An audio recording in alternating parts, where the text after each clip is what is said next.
Qala Ibn Arabi qadasallahu sirrahu wa rawahallahu ruha, likulli syai'in afa.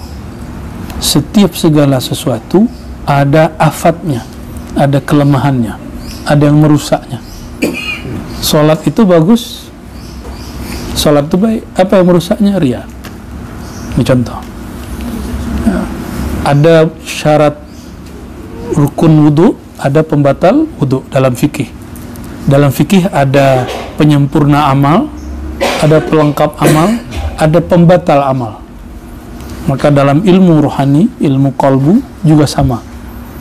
Ada pelengkapnya dan juga ada yang merusaknya. Nah, ini bab ini nanti, pernah ditulis secara khas oleh Al-Imam Muhammad bin Abdul Qadir Jilani. Beliau nulis kitab Afatus Salikin. Jadi kelemahan-kelemahan para salik. Jadi setiap, bahkan makom yang tinggi seperti bab misalnya fana. Nah, orang fana itu ada kelemahannya. Orang bako ada kelemahannya. Ada orang yang kena hal wahdah, mabuk dalam tauhid, itu ada kelemahannya. Ya, ada pembatalnya. Ya. Nah, jadi kalau baru cuma belajar thariqah, baru zikir, itu belum selesai, jalan masih panjang. Ya. Jadi kita tidak boleh kemudian, oh saya sudah berthariqah lalu jalan selesai, tidak. Jalan masih panjang. Ya. Anugerah Allah, ilmu Allah itu seabadinya Allah, seluasnya ilmu Allah, seluasnya rahmat Allah. Maka kalau ada orang mengatakan dia paling alim, itu na'udzubillah min dzalik. Jika ada orang mengatakan makomnya paling tinggi, tunggu dulu. Kalau dia sedang mabuk boleh, atau dia tahaddus bin ni'mah boleh. Coba kalau dia merasa dirinya luar biasa, itu yang tidak boleh. Kita baru boleh merasa luar biasa jika kita pandang itu dari Allah. Kalau tidak, maka dia muskil, ya, akan jadi afat. Ya. Bismillahirrahmanirrahim. Qala wa afatul ilmi nisyanul amal. Ini yang pertama. Aibnya ilmu, kelemahannya ilmu, nisyanul amal, lalai mengamalkannya, menunda-nunda untuk mengamalkannya. Itu afatul ilm. Jadi orang-orang berilmu itu masalah dia satu aja, kurang mau beramal. Hafiz Quran kurang apa? Hafal Quran. Ya. Tapi ketika baca Quran, apakah dia ikhlas kepada Allah? Ketika khataman Quran, apakah dia terbayang sesuatu selain Allah? Nah, afatul ilmi nisyanul amal. Amal itu bukan hanya amal zahir. Amal yang paling mahal itu amal qalbu. Dan amal qalbu itu adalah ketulusan. Wa ma umiru illa liya'budullaha mukhlishina lahu.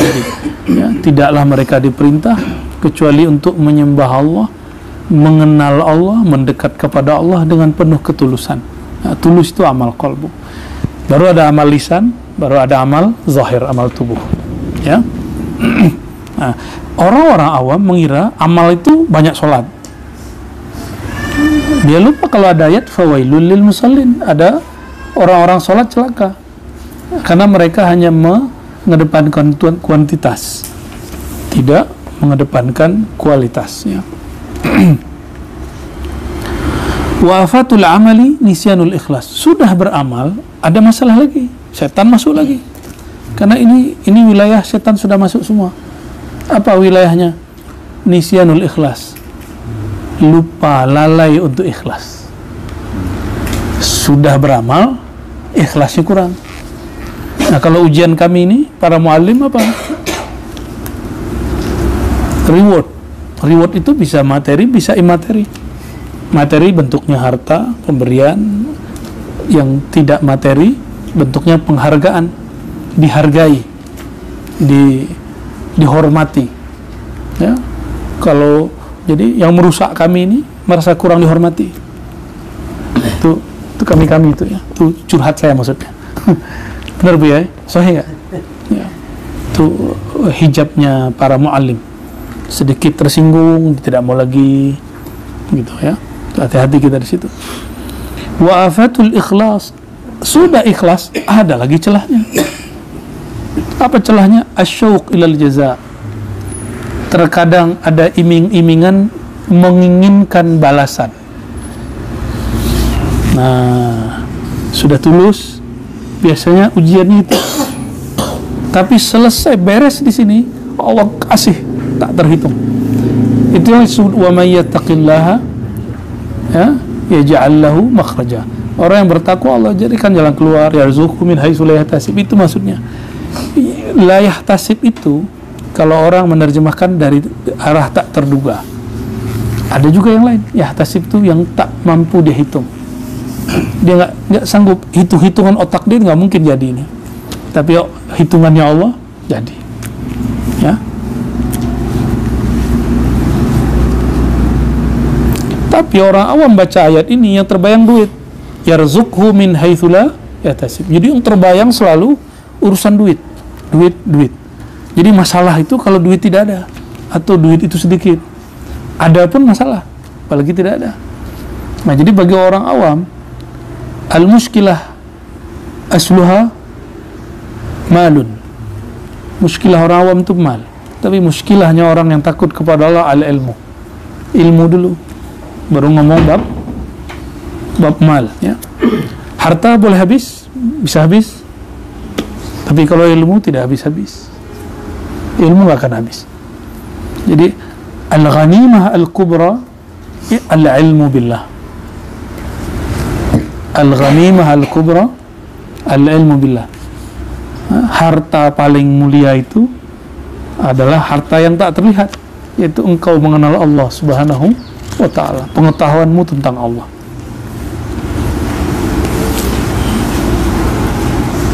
Walikulli sahibi wasfin afatun min jinsi wasfih. Inilah kaidahnya. Setiap orang yang disifatkan dengan suatu maqam, suatu hal, suatu sifat terpuji, kelemahan dia dari jenis yang sama. Nah, sholat ya. Maka orang celaka dalam sholatnya. Fawailul musallin itu kan dia celaka di dalam sholatnya, karena di dalamnya ada riya ya. Nah, ahli zikir dia akan tergelincir dengan zikirnya. Kenapa? Karena iblis ahli zikir ya. Nah, orang-orang yang merasa dirinya baik, nah, itu merasa baik itu masalahnya. Merasa baik itu nggak baik.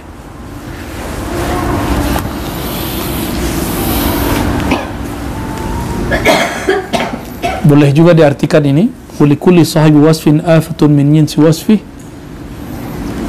Kalau ahli sholat, setannya ikut sholat. Ahli ilmu, setannya berilmu. Ahli jihad, setannya ikut jihad.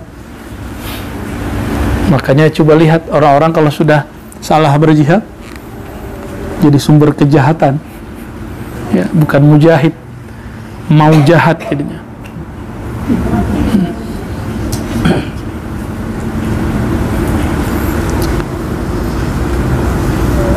Guru ngaji, muallim, ustadz, kiai, itu kelemahan dia apa? Kalau ada ustadz lain yang ilmunya hampir sama atau lebih dari dia, muncullah iri dengki. Kalau iri dengki, ciri-ciri iri sederhana aja. Ini kita dengar kawan kita, kalau saya sesama muallim, sama guru ngaji, sama pendakwah, mendengar kawan saya pendakwah ini dapat musibah, saya katakan, nah, syukurin loh. Atau terdengar dia dihujat orang, nah, rasain loh. Nah, ada rasa seperti itu, hati-hati. Apalagi ada orang menuduhnya yang bukan-bukan, menuduhnya sesat. Tuh saya katakan apa? Dia tuh sesat. Ya. Dulu kalau kawan pun tidak mau kawan lagi, akan saya udah nggak kawan dengan dia. Takut dicaci. Disitulah, nih teman-teman, kalau ingin tahu kawan kita siapa, lihatlah siapa yang bersama kita saat kita dimusuhi orang, saat kita dibenci orang, saat kita dianggap sesat oleh orang. Siapa yang bersama kita? Itulah kawan kita yang sebenarnya. Ya. Lagi ada masalah duniawi, dia tetap sama kita. Ada masalah ukhrawi, dia tetap sama kita. Lagi senang, dia dekat. Tidak senang pun dia dekat. Dan yang mutlak begitu siapa? Hanya Allah. Yang mutlak seperti itu hanya Allah. Lalu orang-orang yang Allah lapangkan kalbunya. Jadi bukan sifat itu yang mau kita cari, tapi dekat kepada Allah. Kalau dekat kepada Allah pasti sifat itu dapat. Kalau di Ihya itu kan sederhana. Al-Hasid itu, orang hasad itu, Al-Haqid, dia senang ketika orang susah, kan itu gampangnya. Dia susah kalau ada orang senang. Ya, Imam Ghazali itu bercerita tentang banyak hal. Salah satunya hasadnya ulama itu hubbul jah wal atba', cinta kepada popularitas, tuah, kemuliaan, cinta banyak pengikut. Maka nanti, kalau sekarang pengikut itu bukan lagi jumlah yang hadir, tapi viewer. Ya, berapa yang nonton? Cek video kita sedikit, yang lain banyak. Hati-hati. Ada perasaan sedih, hati-hati. Jadi masih relevan apa yang diajarkan Imam Ghazali di zaman dulu. Nah, kita berlindung kepada Allah dari syaitan min jinsi nafsih itu, ya, dari afah, aib, kelemahan min jinsi wasfih, ya. Fa'afatul ubbad luzumul jama'at. Aib atau afat, kelemahan para ahli ibadah, luzumul jama'at, di saat dia hadir di jamaah, di situ mulai muncul kelemahannya. Apa itu? Wa taqaddum ila saffil awal. Ya, ketika dia merasa, misalnya di depan nih jamaah nih, bagus, ini bagus, tapi di hatinya yang tidak bagus. Lagi begini, azan, saya ke masjid dulu ya, saya ini suka sholat jamaah. Menzahirkan kepada orang. Kalau niatnya dakwah boleh, ajak orang, ayo kita jamaah yuk. Gitu. Ada yang kemudian mendahulukan jamaah daripada tamu. Tamu itu wajib dihormati, sedangkan jamaah sunnah. Nabi SAW ketika ada tamu, maka beliau hanya sholat rawatibnya 2 rakaat. Biasanya Nabi 4 rakaat. Kenapa? Bagi beliau itu menghormati tamu wajib. Seperti itu beliau melakukannya, ya. Wa taqaddum ila safil awal. Nih, yang kedua, selalu ingin di depan, saf terdepan. Ini juga afatul ubad. Ahli ibadah rusaknya di situ. Akhirnya dia melangkahi pundak-pundak orang yang di belakang. Ingin di belakang terus. Sudah pernah lihat? Atau jangan-jangan pernah mengalami? Kalau saya mengalami, ya. Dulu kita seperti itu, ya. Kalau sekarang enggak. Kalau tidak ada jalan, kita nggak maju. Walaupun di tengah, di belakang imam ada yang kosong, ya. Itu menyakiti, merusak mereka yang hadir. Taqaddum ila safil awal, ya. Bahkan di Risalah Kusyairiyah itu ada kisah mengenai bab ini. Buya Zulafi pernah berkisah tuh, ya. Pernah ya? Tentang orang yang hijab dia adalah, ya. Jadi ada seseorang biasanya di saf depan dan dia terlambat. Ketika terlambat, dalam hatinya, apa kata orang kalau saya tidak di depan? Apa kata orang kalau saya tidak di saf pertama? Apa kata orang? Saya kan, nah, suka begitu. Saya suka jemaah, oke, satu, terus bagus. Tapi ketika emang kalau masuk masjid harus di depan, kan tidak. Jadi dia merasa ibadah dia yang hebat tuh kalau di depan. Betul baginda Nabi Muhammad SAW mengajarkan, "Law alimtum ma fi safil awal wal azan, ya, lastabaqtumuha." Gitu ya. Jika engkau tahu apa yang ada di saf pertama dan azan, kalian akan buat apa istilahnya? Undian. Akan mengundi siapa yang di saf depan. Tapi tidak seperti tadi. Tidak apa kata orang. Saya kan biasa di saf depan. Ya, jangan lagi apa kata orang. Ya, maka saya tidak merekomendasikan jika ada beberapa ikhwah kita menceritakan ada yang baru seneng sholat jamaah lalu imamnya dahulu maju, iqamatnya sudah dibacakan, lalu siang telat ini langsung pukul imamnya. Nah, itu contoh yang buruk. Tapi bagi orang-orang awam itu dianggap contoh baik. Berarti dia cinta jamaah. Apa urusannya cinta jamaah dengan pukul imam, ya? Tapi ini biasa orang menceritakan ini lagi mabuk. Nah, kalau bab mabuk lain cerita, boleh dimaklumi, tapi jangan dijadikan sebagai panduan, ya.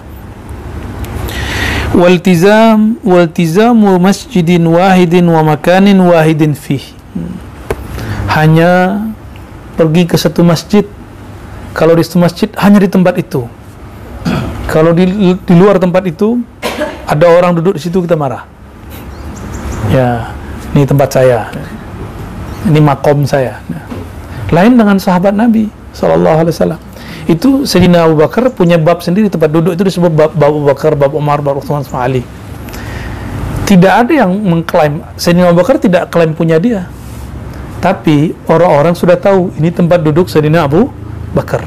Karena beliau ini masuk guru-guru, dihormati para sahabat, maka para sahabat tidak berani duduk di situ. Itu lain cerita, ya. Wa afatul muridin as-sama wa afatul munqati'in fil barari al-wahsyatu minal khalq. Ya.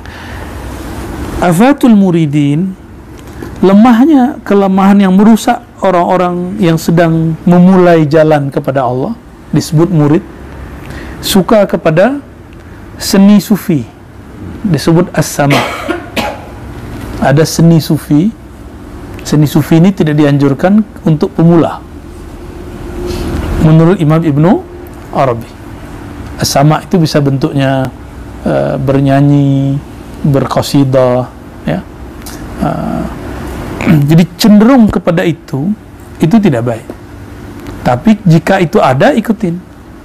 Jangan kemudian kalau tidak ada hadrah, tidak ada sholawatan, tidak ada yang main terbangan, kemudian wah majelisnya sepi, majelisnya tidak bagus. Tidak mesti begitu, ya. Majelis tidak mesti ada sama. Kalau ada kita nikmati, tidak ada ya tidak masalah. Wafatul munqati'in fil barari al-wahsyatu minal khalq. Ya. Ada orang-orang yang beruzlah, disebut munqati'in fil barari. Ya, orang-orang yang uzlah, dulu ke gunung-gunung atau ke hutan. Nah, apa itu? Al-wahsyah minal khalq. Takut bergabung dengan makhluk. Ya, takut berikhtilat, bercampur baur dengan masyarakat. Betul ada hadis Nabi SAW, beliau mengatakan nanti di akhir zaman fitnah merebak, maka larilah engkau, sebaik-baik engkau adalah yang mempunyai kendaraan, lalu dia berangkat ke tengah hutan. Itu bukan dalil buat perumahan di tengah hutan, ya. Banyak sekarang yang buat perumahan di tengah hutan, katanya perumahan akhir zaman. Kalau mau bisnis aja, tidak usah bawa-bawa nama akhir zaman. Akhir zaman itu syai'un muhim kabir. Akhir zaman itu persoalan besar, jangan dibawa-bawa untuk bisnis, ya. Banyak hari ini, ya, di negeri kami sedikit lagi banyak, ya. Buya mau buat perumahan akhir zaman.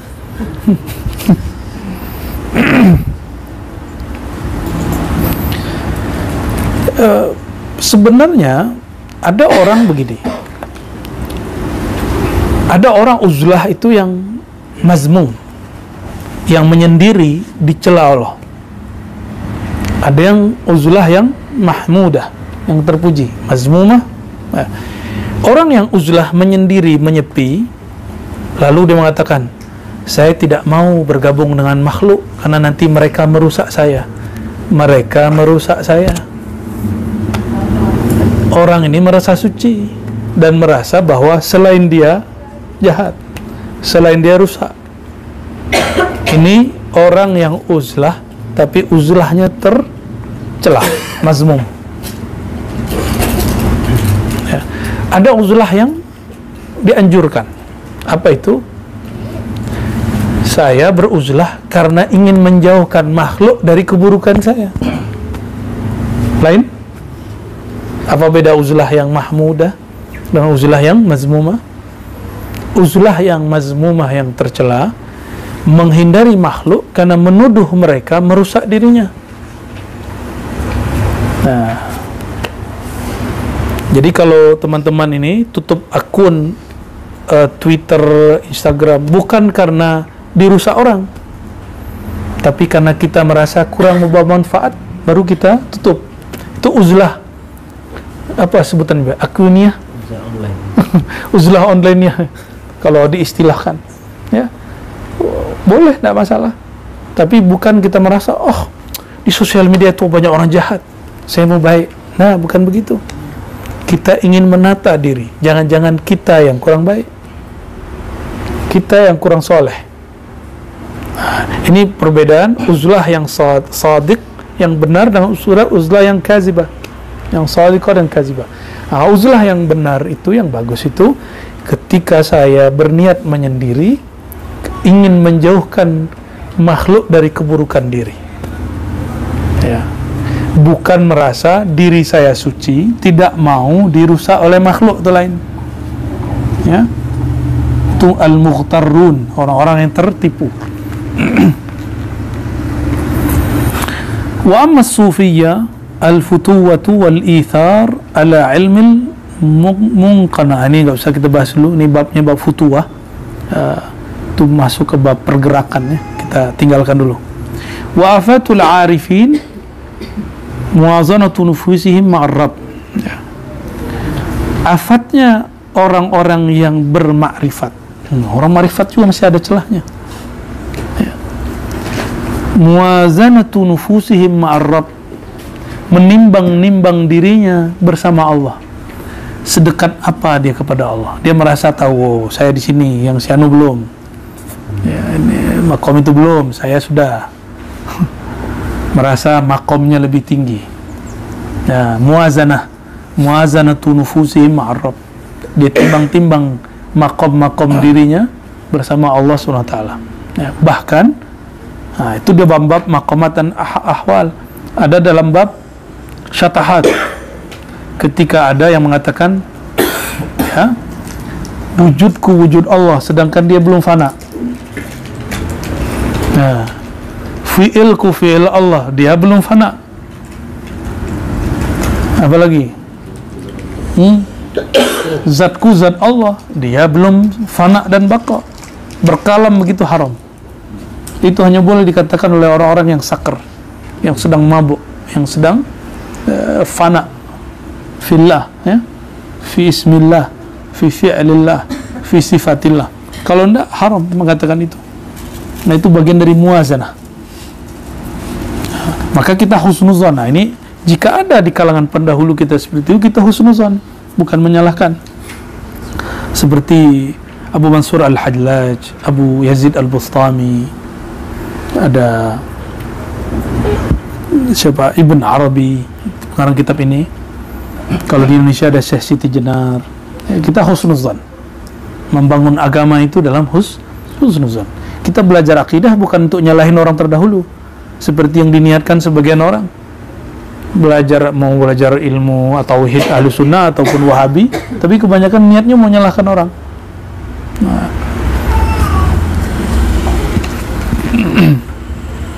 Nah, itu muwazanatu nufusihim ma'ar Rabb, ya. Bahkan ada yang mengatakan anallah, ya. Kapan orang diperkenankan, ditoleransi mengatakan anallah? Jika dia sedang fana, dia tidak melihat dirinya lagi. Itulah yang kita talkinkan waktu itu ya, di rumah Pak Haji ya. Tuan Haji waktu itu, tiadalah wujudku kecuali diwujudkan Allah. Ini bahasa yang ada adabnya. Tapi kalau orang sedang fana, boleh dia mengatakan wujudi wujudullah, tapi fana. Orang fana itu tidak dihukumi hukum fikih, tidak juga kena hukum akidah. Dia lagi mabuk. Namun kembali kepada asas bahwa kita tidak boleh muwazanah. Maka yang afdal katakan ana abduka ya Rabb, aku hambamu ya Allah. Itulah puncak dari Isra Mi'raj. Subhanalladzi asra bi'abdihi. Kalimatnya bi'abdihi. Ya, bukan kalimat yang aneh-aneh. Ya, kalau Allah mau kan subhanalladzi, ya, Maha suci aku yang telah memperjalankan wujudku. Asra biwujudi, kan enggak ada begitu. Karena Rasulullah tidak pernah mengalamkan itu. Wa afatul alamin billah al-irsyad wal hidayah.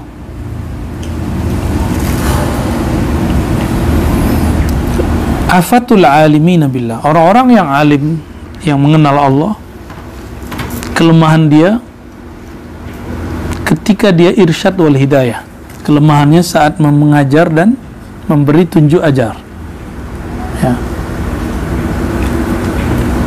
Nah, ketika mengirsyad itu, di situ nanti ada godaan-godaannya, ya. Di situ nanti biasanya merasa merasa berjasa dalam mengajar, merasa dia yang menyampaikan hidayah kepada orang. Kalau bukan karena saya, dia nggak jadi.